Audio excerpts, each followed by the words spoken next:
You're live. Oh my god, I'm gonna die! You and your Game Boy. I got a new Game Boy. Oh, it's adorable. Philip made it for me. I did. It only does the one thing. You can push the button. You can push the buttons. All the buttons on it works. It's pretty cool. And the game comes out of the back. What game are you playing? Zelda. Playing Zelda. I've never played Zelda before. I only played Tetris and What's the you like the roller coaster tycoon? on a Game Boy? Can you imagine? I could not imagine. It came with Tetris, right? So yeah, that's what it came with. Pac-Man and Tetris is pretty much it. Yeah. Well, hi everyone. Welcome to Between the Gutters, where we talk about nonsense. Yeah. And play with Legos. Yep. We talk about comics, Legos, everything in between. And as I mentioned last week, it was episode 0, but I'll start off again. Between the Gutters in a comic book is the space between the panels. So in the old comics, before everything bled together, you had that little white space between the panels. That was called the comic gutter. So, or in this instance, it's random thoughts between my brain here. My brain's full of gutters. So I would probably cap that. Why? Because Todd. I got my Supergirl kombucha. It looks nasty. This is the ginger aid flavor. It's my gut superhero. It says in the ingredients that it is made with 100% pure love. Yeah, and I see just Todd going kerplunk. Todd has his own issues. Yeah. His own gut issues. Maybe he needs some kombucha. I think Todd's too old for kombucha. He's going to pass out standing up. Probably. So, what did you want to talk about this week? Well, this week, I got some comics that I want to talk about from the Marvel side. I have kind of a news article that I want to talk about with you. Ooh. And which I think actually to me, it's very exciting what's going on. Once I tell you, though, you're going to want something out of it, which you're not going to be able to get, but that's fine. And that's okay. Then we'll have your question of the week, and we're going to talk about some FOC stuff. So you want to just quickly talk about the FOC? Yeah. All right. What is on FOC that you're looking forward to? So I think there's two things. And once again, this week is kind of heavy on the big two for the most part. I think on the DC side, so what this do you mean is by big two? Marvel, DC and Marvel. Oh, okay. Yeah. Well, I say it DC Marvel now because it's that way now. It's 1 and 2 that way versus Marvel DC. Anyway, so on the DC side, this final order cutoff that you need to have your orders in by Sunday afternoon to your local comic shop. There's a Superman one shot. It's called Superman Annual. It's a Superman annual, but it's like a year 1000, but it's a DC KO tie-in. It's what Superman has been doing over the last few months because he's been gone. Superboy Prime has been the Superman in the Superman book, and this is kind of the annual to say what he's been doing. I think it's got the Legion in it, which I believe is probably where the new Legion series comes out of. Because that's upcoming. Right. That's upcoming because the reason I say that is because, well, Joshua Williams is writing the Legion and he wrote Superman. Williams' son.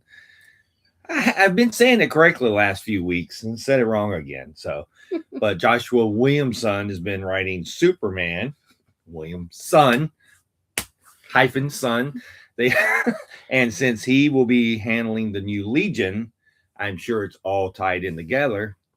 And then on the Marvel side, Marvel has the 2 Indiana Jones hardcovers, which is the further adventures of Indiana Jones. So all the Indiana Jones books that Marvel printed are going to be in 2 hardcover forms.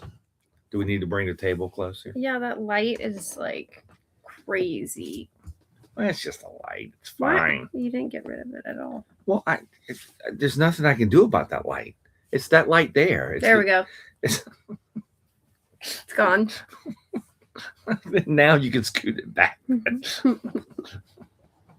It was bothering me. Indiana Jones hardcover. Indiana Sorry. Jones hardcovers. The Further Adventures of Indiana Jones. Both hardcovers are actually on Final Order Cutoff at the same time. I'm really looking forward to that. It's pretty awesome. So I wasn't listening. Was this reprint material? yes, this is all the reprint material that Marvel did many years ago. Ooh, my bad. Oh, you're too worried about a light. I'm a bug. Ooh, light. Exactly. Now we know how the bugs get shocked all the time. Ooh, light. Exactly. That's how my brain works. Sorry. Squirrel. It's the heat There's and the humidity. one book on FOC that I'm looking forward to, but I already forgot what it was called. What was it? Was it on Lunar? Was it on Penguin? It's from Harper. It was called... You took it off. You took it off your list because I had already ordered it from Harper. Okay. It was. I thought it was this. No. Oh, then I have no idea. Good luck. Sorry, I'm bad at this game. Yeah, you are awful at this game.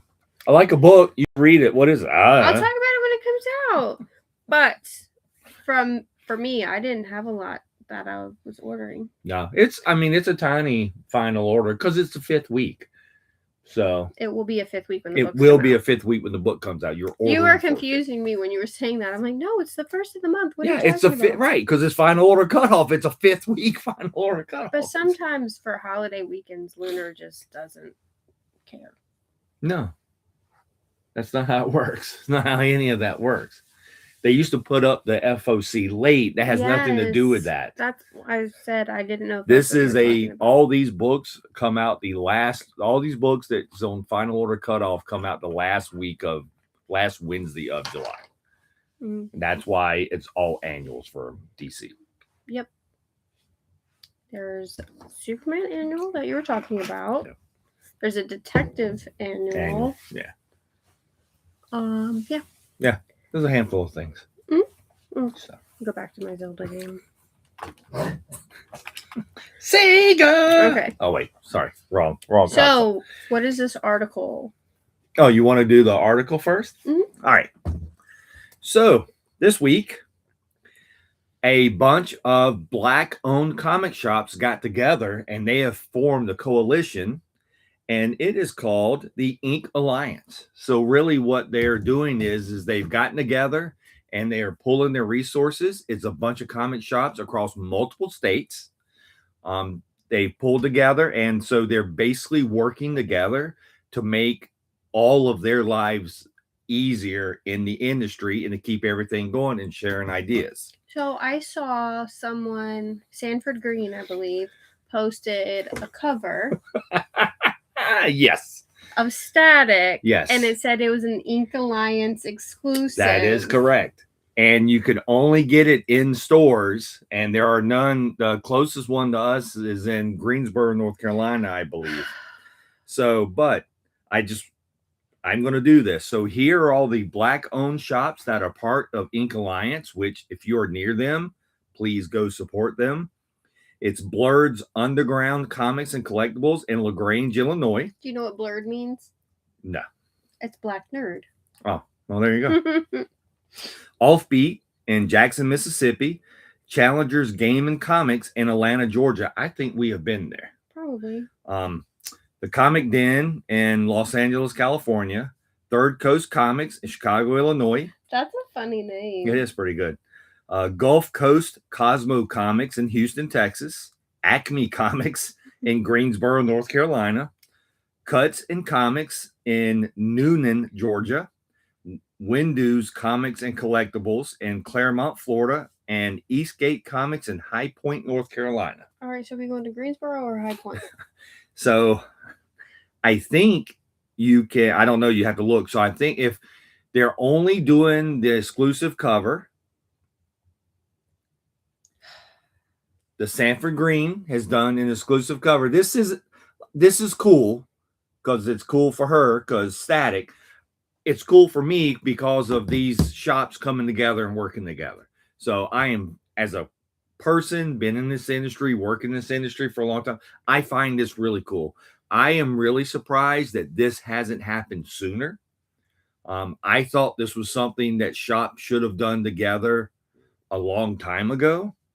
You work better together. You work better together. I think one of the things that has kind of kept it from happening is some shops, and I'm just going to say it, some shops look at everything as a competition, right? And I'll be honest with you, the entire time I owned the comic shop, I never looked at another store in my city as competition.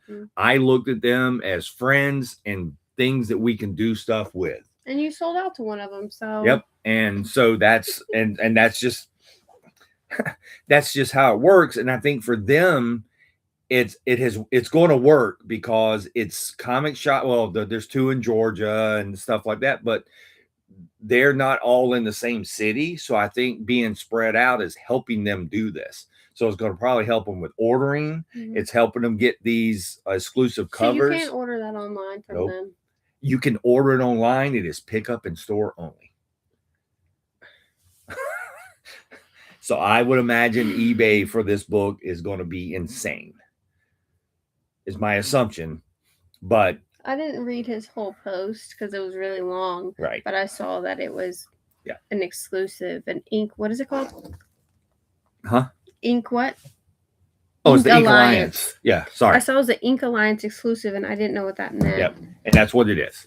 So it is, to me, it is, it's one of the coolest things that I have honestly read about in a long time. I am actually excited for it. I do understand there are some comic shops, there's a couple of comic shops in the US that have multiple shops and multiple stores, and they can work through that together. But I think this is a way for single owner shops to basically use each other and ideas and talk to each other and get right. And so now you've got all these shops, and I'm sure Sanford Green enjoyed doing this, right? So. For this, but I think it's a big thing to help them, to help those shops out and ideas. So to me, it's amazing. It's an amazing thing that's happened. I'm excited for them. I'm excited for every one of these shops, overall. And like I said, the only one of these shops I think we've been to is we go to Atlanta, a lot. I'm from Georgia, so really, yeah. So in case you don't know that, and so we do that for Braves purposes or Falcon purposes, or United. That was awesome. But Challengers Games of Comics, I'm almost positive we were there. We may have gone to Cuts and Comics in Noonan because we've gone through Noonan before. But I don't think we've gone to Eastgate and High Point, and I know we haven't gone to Acme Comics. That far. It's not that far, no. So when does this book come out? Well, it's already on. You need to order it now. They have it up for order on their sites now. Well, I wonder how long they would hold it. I mean, it's not like we couldn't go in the next few weeks. But anyway. Anyways. So that to me was the biggest one, some of the biggest news that's actually come out this week. That's exciting, and you withheld that for me. I did for this. Look, you had the opportunity to read about it too, and you just ignored it and moved on. I just saw the comic. I was like, "That's cool." Like, I have a bird brain. Remember? I know. Or bug brain, I guess. So anyway, that is that's the news for this week for this. So, are you enjoying your drink? I am enjoying my drink. Cool. Yeah, I'm kabooched out. I'm going to talk about my pick of the week and a sub pick. My pick of the week and something else that came out. So one came out this week and one did not come out this week, but I read it this week. We both read this. We did. We both. So we're going to talk about this for a second because it's from Silver Sprocket. It's called Grampa. Grampa? Grampa. It's not Grandpa. It's Grampa. Grampa. By Travis Rommereim. I'm probably saying that wrong. But... I can't. So at first glance, you see the spray paint can, and she looks kind of like a princess. But you don't really know what it's about until you read it.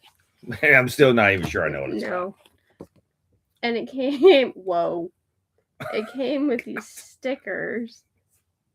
Blinded by the light. Of Grampa. I love the priority mail one. Yeah. So she is a graffiti artist. Do we know her name? No. Girl. They don't give any names in here at all. The first few pages don't even have words. No, there's no even word. Half the book doesn't even have words. So I'm going to spoil the whole thing because it's only... It's like 8 pages or 10. It's not very long. Yeah. So she's a graffiti artist and she goes to make a tag and she gets caught by the cops. So she goes home and sneaks back runs into away. bed. She sneaks She back doesn't get caught. No. She goes back home, gets in bed, and then we find out that she goes to like a magical school. They're learning spells and stuff. And then so she realizes that she can like, what is it called? She makes magic paint so she can make like doorways and stuff and walk through a door. Yeah. But I was trying to think of the word of like, she like puts a hex on the paint basically. Yeah, I don't know. Enchanted a spell. Paint. Yeah, there. The paint is enchanted.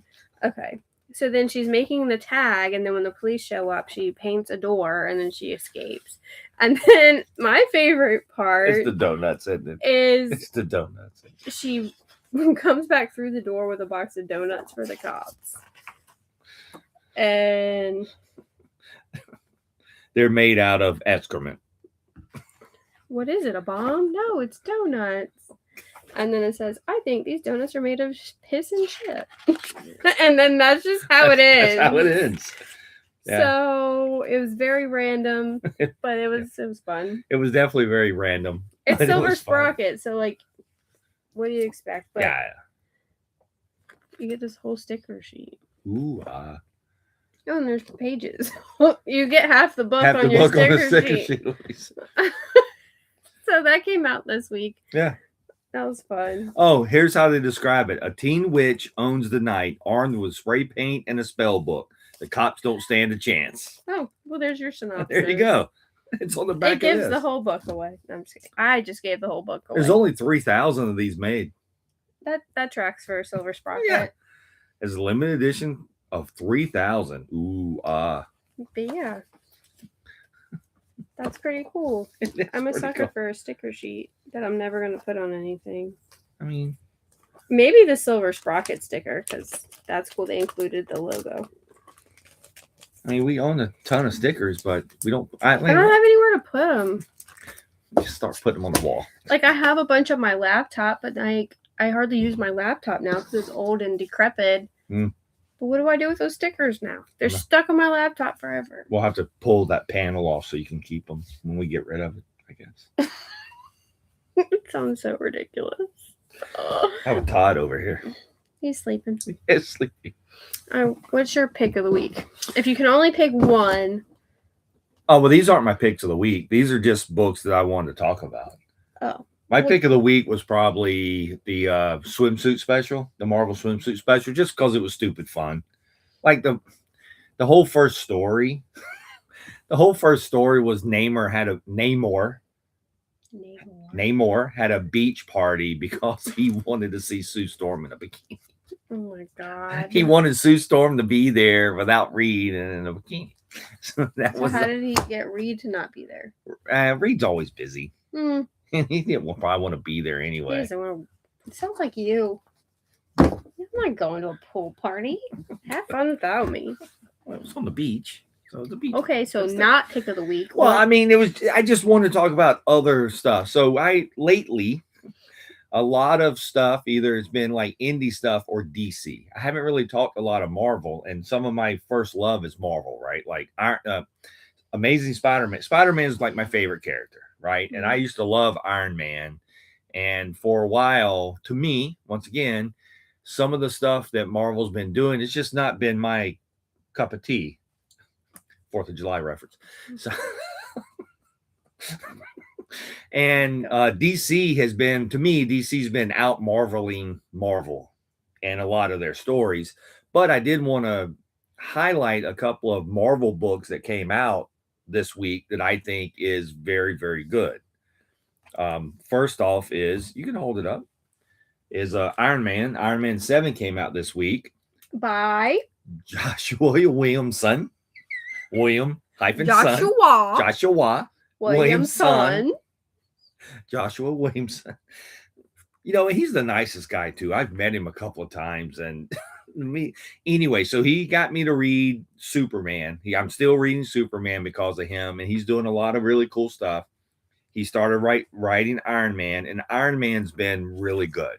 The writing has been top tier. The art in it. I've never heard of Randall. Randall. The artist. Oh, the art in it has been really good. I've enjoyed it. They've kind of brought back some old villains. They're bringing in new villains. Tony's trying some stuff. There's an underlying story arc where people are kind of worried about Tony because, you know, Tony gets into his head and he tries to do stupid stuff sometimes. And this is kind of him doing stupid stuff, but it's been really good. It's not really tying into the rest of the Marvel universe yet at this point. I think in like number 7, the beginning of it is this issue takes place before Avengers Armageddon. As I'm pretty sure it says that somewhere at the beginning. Why did they stop doing the indices at the front? I don't know. It's called Super Science. This issue takes place before the current events in Captain America. Because Captain America's in here, and so it would throw that whole thing off. And Captain America's not having a very good time in his book. I like how they give you the synopsis and then they give you a previously. Yeah. All comics should do that. Yes. So it's been really good. I've enjoyed it a lot. So I'm actually happy to enjoy this. I think the last time I enjoyed Iron Man this much was when Cantwell was writing it. Yes. And then he raved about that nonstop. The Cantwell story arc was excellent. And then before that, it's just been a really long time. And then I went a few years without even reading Spider-Man. I have read every Spider-Man issue from number 1 through whatever until a few years ago, and then stories just didn't interest me. And thank you, Joe Kelly, for bringing Spider-Man back to... Yeah, if I don't like a story, I just will quit reading the book. It's just how I do it. And Joe Kelly, when he kicked off the 8 deaths of Superman, of Spider-Man. That'd be a fun story. That would be. It started for me to turn around, and then I enjoyed him sending Peter off into space and basically doing like his own little Guardians of the Galaxy stuff. His crew that has come back from space with him, to me, has been excellent. That's where Symbi came from, which is a little symbiote creature, and he's only in here for like a couple of pages, but it's hilarious. He's so cute. Look at him. This is Peter's alien girlfriend now, kinda, and she's amazing. Like, everything about this has been really good. Joe Kelly's writing in this, to me, has been some of his best. Between characters and how they're interacting with each other. That is Aunt May and Uncle Ben's son. Spoiler alert.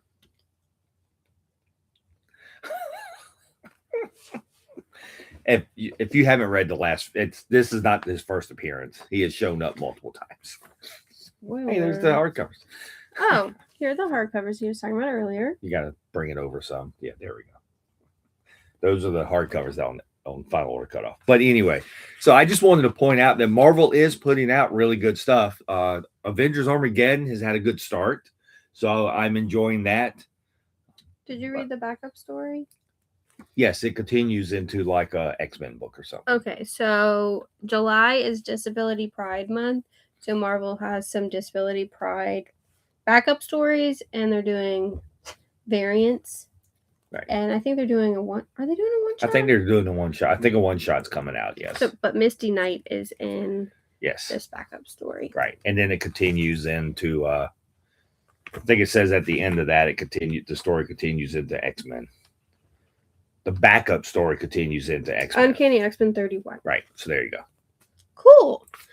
So I was going to wait till after you talked about your comics for my question of the week. But we've kind of touched on Uncle Ben. So my question is pertaining to him. Right. So I'm going to go ahead and interrupt. All right. And ask. So let's see. How do I word this? They bring characters back all the time. Right. And most of the time, they figure out a way where it works. It makes sense Sure. in a comic way. It And makes sometimes sense. they don't, but sure. Usually it makes sense. Right. Why is it, in your opinion, that you could never bring Uncle Ben back? Yeah, you just can't. I know that's your answer, but I need you to explain it. Right. So you can't really bring Uncle Ben back because it is an entire drive for a character. Mhm. Like his Spider-Man or Peter's inability to do the right thing in a moment that could have saved someone's life that he loved and was close to him changed his whole trajectory. Right. And I believe if you tried to bring Uncle Ben back, that drive and conversation would not be there. It's that power and responsibility part. I think it would be really, really hard, right? For him to still be himself. For him still to be himself if Uncle Ben is there. Because his whole thing is around that one moment. To me, it's the same as Batman. You can't bring Batman's parents back either, right? Because that one moment is what defined that entire character. Right. And I'm not saying that not every character could do that. Like Dick Grayson's parents. I think you could bring his parents back. I don't think it would change. He's different than Batman. We talked about that last week. Right. He's different than Batman. So I don't know if because of the way Dick looks at life, he could sit there and it would bother him. You know what I mean? Like, I don't know if it would change that, but their whole drives is based around this one tragic event, and not many characters are, right? Like, and I'm not meaning that other characters don't have tragic events. It's not what I'm saying. But what I'm saying is to be a Teen Titan, you basically have to have dead parents. Correct. So right. I mean, I'm not saying that, but it's more of what's defined that character, right? Like that was a defining moment in Peter's life because he was a high schooler. Yeah. And basically the person he let go as a criminal killed his uncle, and that basically destroyed it. And he carries that guilt with him. And honestly, that's his drive. So if he doesn't have that guilt, what do you do? Right. Right. Or if you come up with some story and says, well, he didn't really die or this happened, then like, what does that do to the character? It just kind of really changes how that character is. And I don't really think you can touch that. Now, who else can you not bring back? I really think it's only Batman's parents and Spider-Man's Uncle Ben. I honestly think that's it. Like no one else I will tell you from a comic historian perspective, I think it would be really hard to bring back the true Gwen Stacy because it was such a defining moment in comics.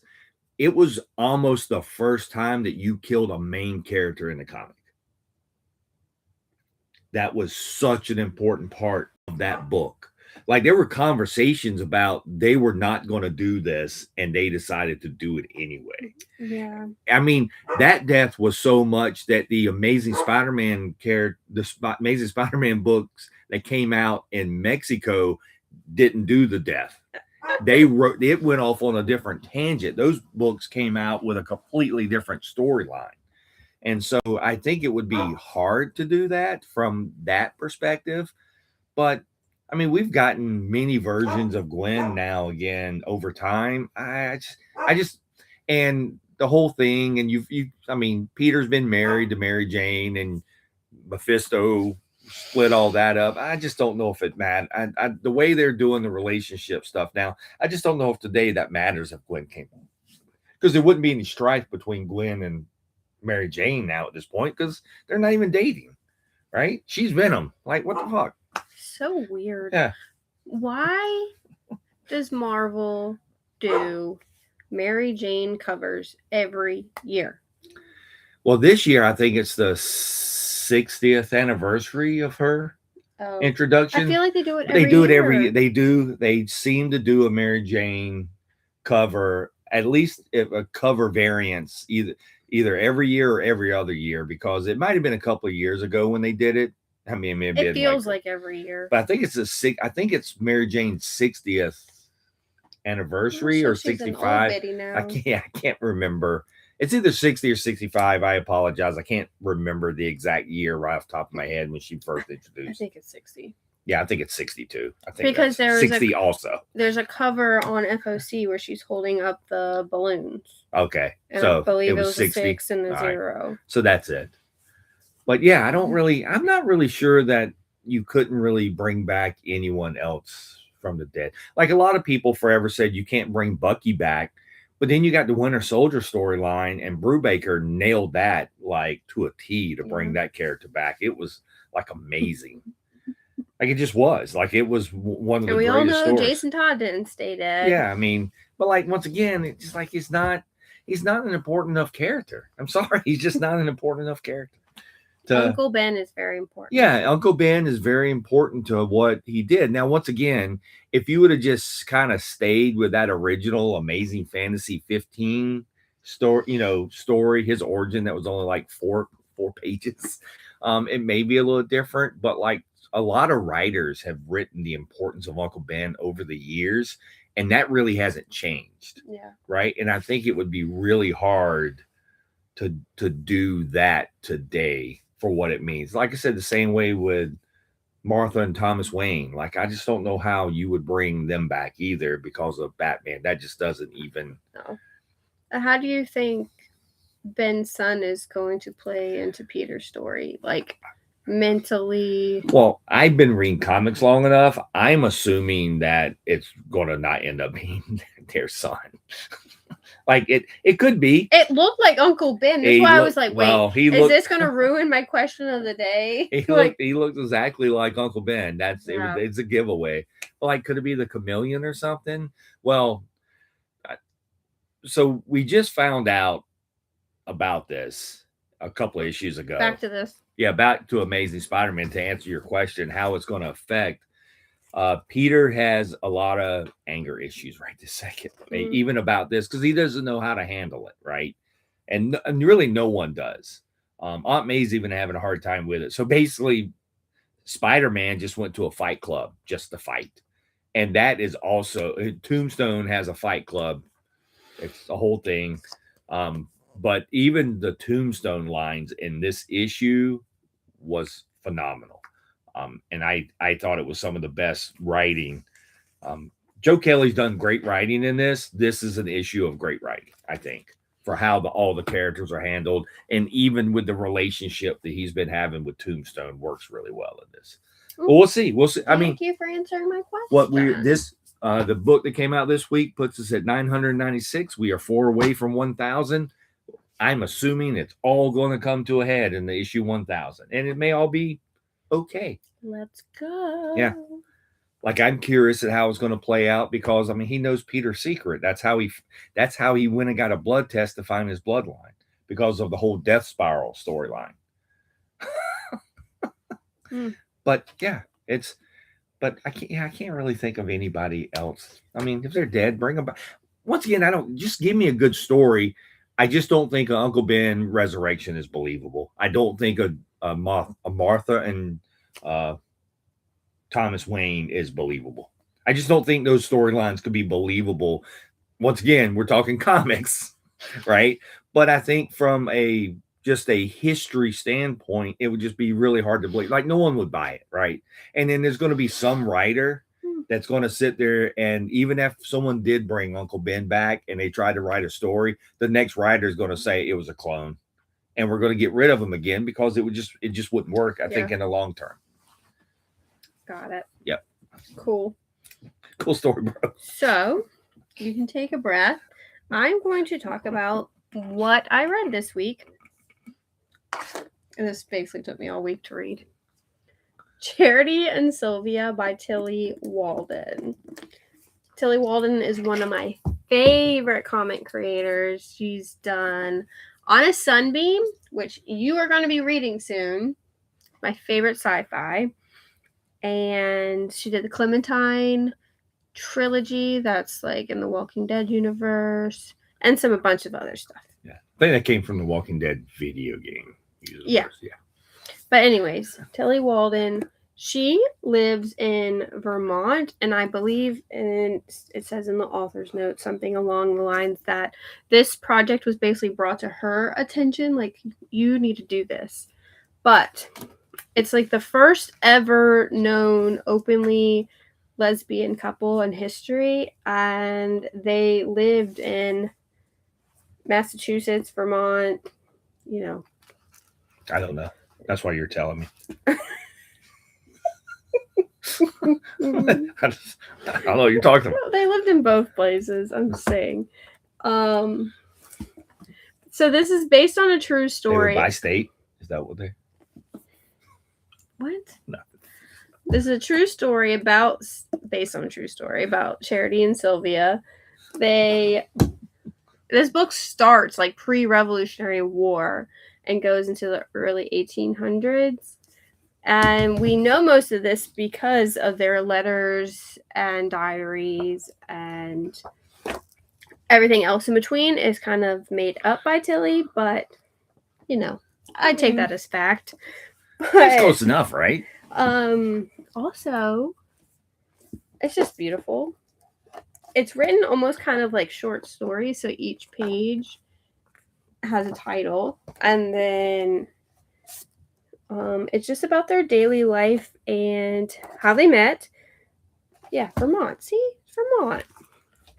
They also travel to Massachusetts. Gotcha. But I'm probably going to get the two confused. But one was a friend of the other sister. And that's how they met. And then they start living together and doing their seamstresses together. And they just lived together for the rest of their life. And I'm sure they were just really close friends. Yeah, they were really, really good friends that lived together and never married. Yeah, it's just a beautiful story that, queer people have always been here. And Tillie Walden did it. Did the Romans not give that away? Oh my God, seriously. Just and of course, there's so much research, but one of the coolest parts is they had one of these portraits that were like super popular back then, the silhouettes. Mm-hmm. They had one of these done and hung in their house, and Tillie actually got to see that in the museum. Oh, that's cool. And this was their cradle that when they were sick, they would get in the cradle and be rocked. So it's like stuff like that was actually real. You mean they make adult cradles? Yes, I was like, "Whoa, what is that?" Can I have an adult cradle, and then you can rock me to sleep? And you see like their actual letters and journals. Sylvia kept a really detailed journal. They were actually buried together too. This is their tombstone. So, wow, really, really interesting. And that's in Massachusetts? Vermont. Oh, and that's where Tillie lives. So it was probably an amazing project. You have to read it slow because it's just a lot, but it was really well done, really beautiful. Well, it looks like you just take off pieces because, like each page seems to be its own little story about them. Yeah, it's almost like a comic strip. Yeah. It's like, it's linear, but not, like, there's time in between. And, like, some of them are just illustrations. No words. Still lives. But it is a very wordy book. It is. But. Got words. Lots of words. Yeah. They lived together for a long time. They went to church. And their families were like, I guess okay with it after a while. The mom, not so much. What? Charity's mom, yeah. Mm. It was interesting because I've never read a timepiece besides mythology and stuff of like queer people from back then. So it's interesting. Yeah, but 300's not mythology. 300, the Spartans were real. I meant just Greek. I was talking about the real people. Whatever. It's the real people, not. I'm talking not about gods. real people too. I know. Real people. When I bought the book, I didn't know it was based on real people. I thought it was just a made-up story about two women, but it's real. How about that? Look at you go. It's sad. So how's your Teen Titan journey going? Woo! We'll save that for another week. Okay. All right, I'll talk again. I'm up to volume 8 on the new Teen Titans. So I just read Donna's Wedding again. I've read it before, read it again. But we'll talk about that another day. She married Okay. my pearls. This is Kesha. That's actually pretty good. That's good. It looks like Kesha. It does kind of look like Kesha. It does. Well. What does this say? Racing? Racing. Team America. Team America Racing. Durka. This came out from CSN, which is actually Comic Shop News. They now have the rights to Team America.